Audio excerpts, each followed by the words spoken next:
अस्सलाम वालेकुम। अगर आप इकबाल पढ़ने और सुनने के शौकीन हैं तो इस वीडियो को लाजमी देखिएगा। अगर आपको वीडियो अच्छी लगे तो सब्सक्राइब कर दीजिएगा।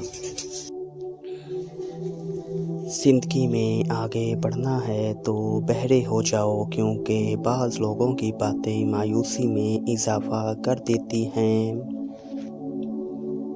जब भी फ़ारग वक्त मिले अपनी माँ के पास जाकर बैठा करो, क्योंकि माँ के साथ गुजारा हुआ वक्त क़यामत के दिन नजात का बाइस बनेगा। ख्याल रखना तुम्हारी वजह से किसी की आँख नम ना हो, क्योंकि तुम्हें उसके हर आंसू का हिसाब देना होगा। तुम जो ख्वाब देखते हो उनकी ताबीर तुम्हारी दुआएं लिखती हैं। तुम्हारे हाथों का अल्लाह के रूबरू उठना तुम्हारा नसीब बदल देता है।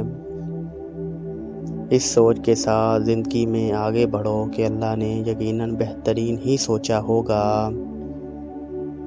कभी मुश्किल में किसी बुज़दिल से मशवरा मत लेना, क्योंकि वो तुम्हारी बची हुई हिम्मत को भी ख़त्म कर देगा।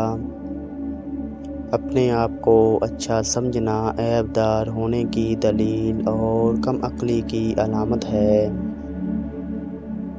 अगर ज़िंदगी को खूबसूरत बनाना है तो सहना सीखो, नज़रअंदाज करना सीखो, खामोश रहना सीखो और अकेले जीना सीखो। 3 काम अल्लाह को बहुत पसंद हैं: टूटे हुए दिलों को जोड़ना, ना चाहते हुए भी किसी को माफ़ करना और किसी के गुनाह पर पर्दा डालना।